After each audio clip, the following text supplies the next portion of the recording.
Hello, everybody. Welcome back to Dre Jay.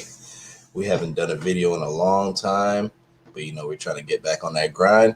I think the last video we did was the play-in LeBron James reaction. I think that was the last video we did, right? Yeah. Okay, so some big news coming out this morning is that Julio Jones has officially been traded to the Tennessee Titans. It's just that they're working out the last minute details of the deal, whether it's going to be a second round pick or maybe a first or, conditions that could change whether, you know, the pick is higher or lower. So, instant reactions, Dre, what do you think about this trade in terms of both the Falcons and the Titans? But the Falcons, it shows that that it's official. They're starting the rebuilding process because now that tight end Kyle Pitts and they still got what the other brother that they had over there, Calvin Ridley? Calvin Ridley, yeah, Mm-hmm. and that team just doesn't look good at all. Um, Hopefully they use like the cap space and resources from the pick that they're gonna get, and hopefully they don't get robbed. Second round pick or something like that. They get a defense and try to restructure that team. But as for the Falcons, I just don't know what to say regarding them. Now with the Titans, obviously that's another weapon that Ryan Tannehill has. Mm-hmm. Another non-excuse, less Here we go. unless Julio get injured, bro. I'm not letting Ryan Tannehill off the hook. If he doesn't go to the Super Bowl, bro, throw the man away, bro. Try to upgrade that. Hey, my bad. Are you when you're watching yourself recording, are you lagging a little bit? Because you're Nah, lagging a little bit for me. nah, It's like working smoothly. yeah. I don't know. That's weird. It's kind of But lagging for that's me a little another bit. weapon for Ryan Tannehill. Julio healthy and is playing, bro. I don't want to hear it, bro. He gotta beat Pat Mahomes one-on-one, mano y mano in the AFC Conference Championship. I don't want to hear it. He got the weapons, bro. You can't beat that. They So if already you, got a Pro Bowler in AJ Brown. They got Derrick Henry back there. Come on, bro. I don't want to hear that about no defense, bro. Just go out there and have a shootout. yeah, but I mean, you still have the goal of the game. While the goal of the game is to score more points than the other team, you still have to stop the other team from scoring just as many points as you. So you don't think that there's any relevance to them having a defense? Because I mean, they drafted Caleb Farley in the first round. They have Janoris Jenkins. I think they got Bud Dupree from the Steelers. That's really all I can think of that's on their defense. Bud Dupree is actually pretty good. Their That defense, defense that is a defense little could be middle of the questionable. pack. I don't, and that's If it's that's your middle, problem. That's your if problem. it's middle, no, They, but if it's middle foot if of the it's pack, middle of the pack, if that's they fine. can rise above in the playoffs and make just a couple stops, bro. Come on, bro. Ryan Tannehill has. I don't want to hear it, bro. Ryan Tannehill has Derrick Henry, Julio Jones, and AJ Brown, bro. I don't want to hear, bro. If it's middle of the pack, bro, I'm pretty sure they could make a fourth quarter stop when push comes to shove. And his job is to score at least 30 points a game, bro, this season, bro. I don't care. No, I agree with you. I don't care. If they're middle of the pack, that could be just good enough, to get them over the top. Look, Pat So I Mahomes, agree. Pat Mahomes, Pat Mahomes, and Aaron Rodgers, they've never had great defenses, bro. All they ever said was like, give me a top 15 defense or give me a top 10. You feel me? Middle of the pack, That's not fair. That's fair. and just get the job done. I don't want to hear it, bro. Ryan Tannehill got all these weapons that Miami couldn't get for him. Yeah, Let's see fine. what he Yeah, do. at Let's see least what he do. you're Let's see what he do. admitting it. At least Let's you're see what he admitting. do. Let's see what he do. It's funny how you admit that now because I remember when we used to argue back in the old days. Because You guys always used to I said say, that the great quarterbacks. That's not what I said. I said that he wasn't great. I never said it was his fault. I said that Ryan Tannehill, it's not your fault that we drafted you, thinking that you were special. You need help. It's okay. He's one of those quarterbacks where he has to have everything around him right okay, that's fair.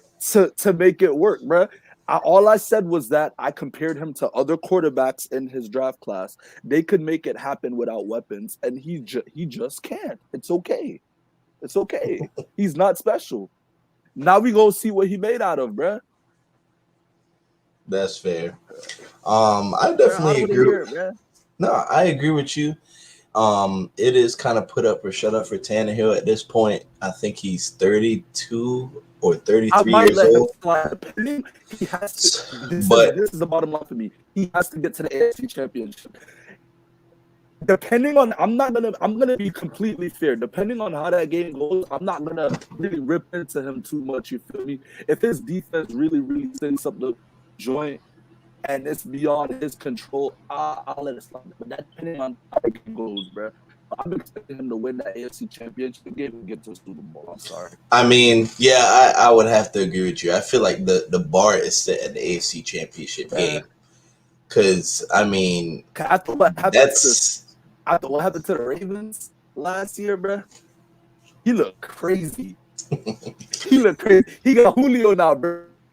Just make the throw. Make the throw. Find Julio wherever he is, bro. Make the throw. If you can't, bro, I'm sorry. It should definitely be no problem, no issue for them to score at least 30 points a game. Like, it shouldn't be any issue.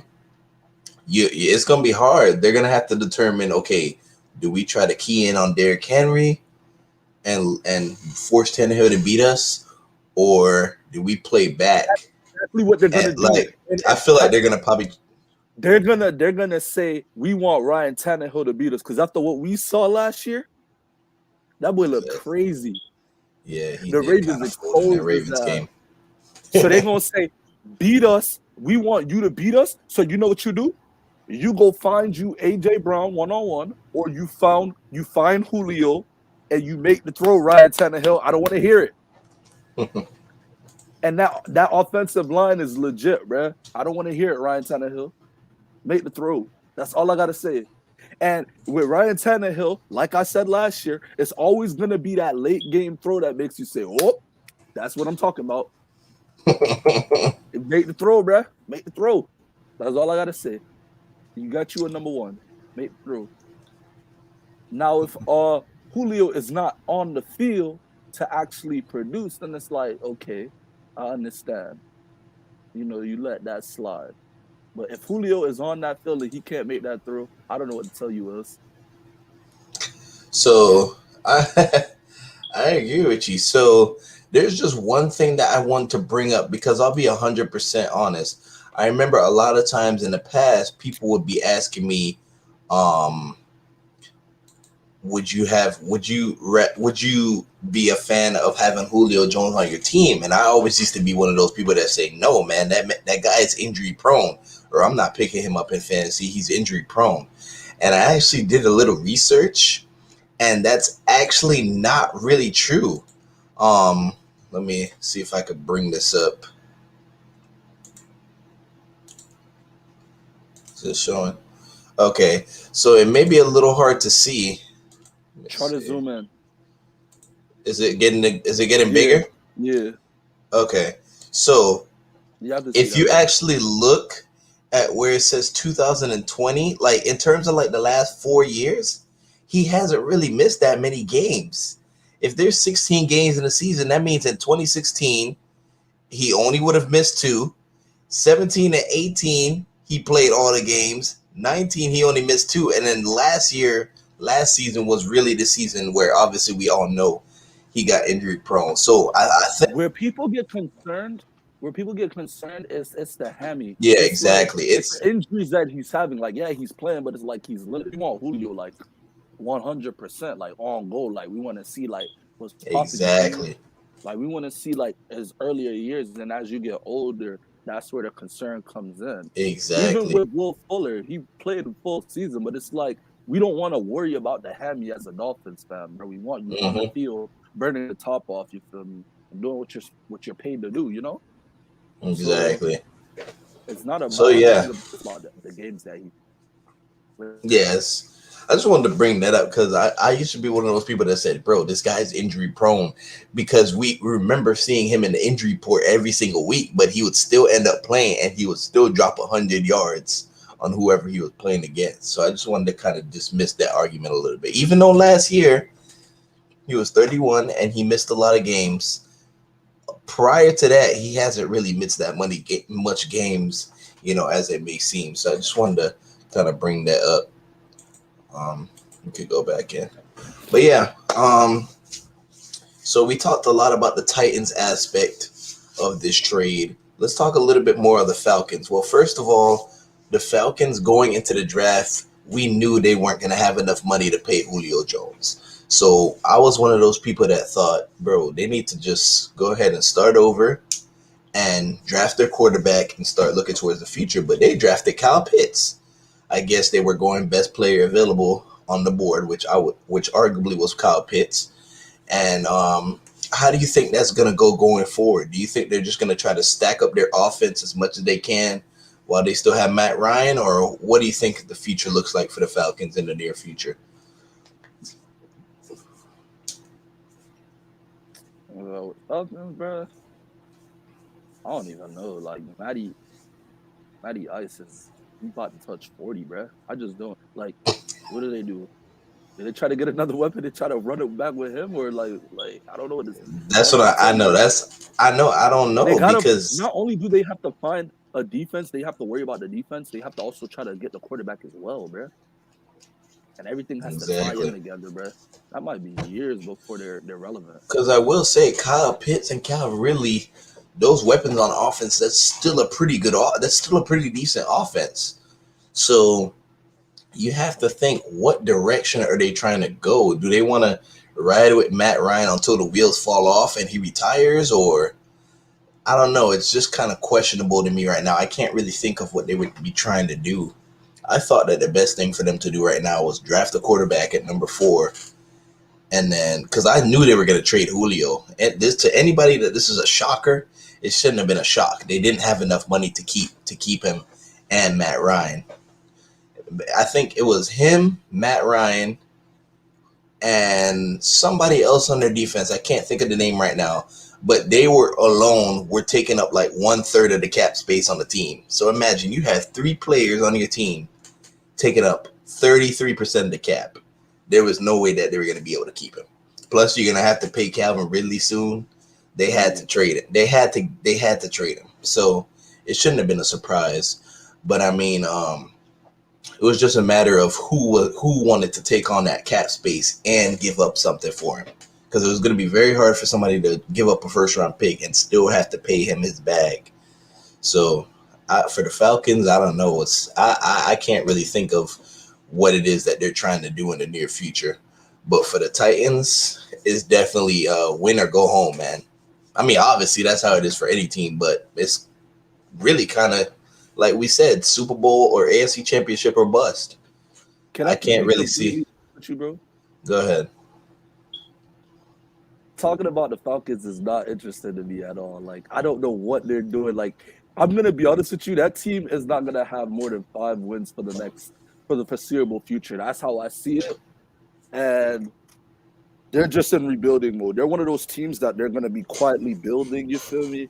We got to try to see what direction they're going. I really don't know what to say right now. Now that Julio's gone, that offense is it's not powerful enough to compete with Tom Brady or the Buccaneers. I don't think so either. I don't even see them putting up a fight against the Carolina Panthers. To be honest, if they had a middle of the pack defense, then I could say, okay, then we could talk with the Steelers. You know, like with the transitional Steelers, how the Steelers they had got T.J. Watt, and then you had Ryan Shazier in the mix. And you could say, all right, they got a defense over here, even though Big Ben looks like he's injured and struggling, and they got to deal with starting. Who was that guy that got hit in the head with the helmet? Remember when he had to play like the whole year? Rudolph. Mason Rudolph. Mason Rudolph. That's his name? And you could say with the Steelers, all right, their defense looks good with Mason Rudolph. All they need is Big Ben to come back and the weapons to come back, and they'll be straight. You feel me, bro? And you could work with the Steelers, and they have a coach that you could trust, you know. And what's that guy's name again? Anyways, you could I'm see not sure. where a team has a structure to go into the future with. You feel me? Yeah, with the Falcons, I can't really It's see like what it is that they're trying to do. the money I was don't know. stretched. The money was stretched out too much, and I was just like, you got to build that bit from scratch. Like you said, the cap space was taken up by 3 players. Now you just got to find your niche. You got to find your. I don't know what to say. I think it was Grady Jarrett, that third player that I was talking about. But yeah, I mean, at some point they had to kind of cut the ties with one of them. But I mean, I don't know. I guess we'll see what happens. But yeah, this shouldn't be a surprise to anyone. We knew Julio was going to get traded. As much as the Falcons would have loved to keep him, they had to cut ties. So But I that's about mean, it on the this. Julio Jones situation. We finally Mhm. found out what happened. We got traded to the Titans. Let's see. I need Ryan Tannehill to go to a Super Bowl. I need a Super Bowl appearance. I'm sorry. Anything less, anything less, depending on how if Pat Mahomes come on and score 50, bro, I'm gonna let him slide. It's not his fault. I think But it's gonna be a matter of did Tannehill do if it comes to that point, did he do everything he can but to if if he he throws multiple throws that late game interception like he did, I don't know what to tell you. then yeah. So yeah, I think that's pretty much gonna wrap it up. Just some Julio Jones talk. We didn't want to really keep it too long. We want to try to get in multiple segments in today. This is Dre and Jay. Definitely going to see you guys soon. And make sure you guys like, comment, and subscribe. Go ahead and tell us in the comment section what's your immediate reaction of the Julio Jones trade. Do you think the Falcons have a brighter future after trading Julio Jones? Do you think the Titans now, there's no excuses? Do they have everything they need to compete? Let us know in the comment section. And we'll see you guys later. Take care.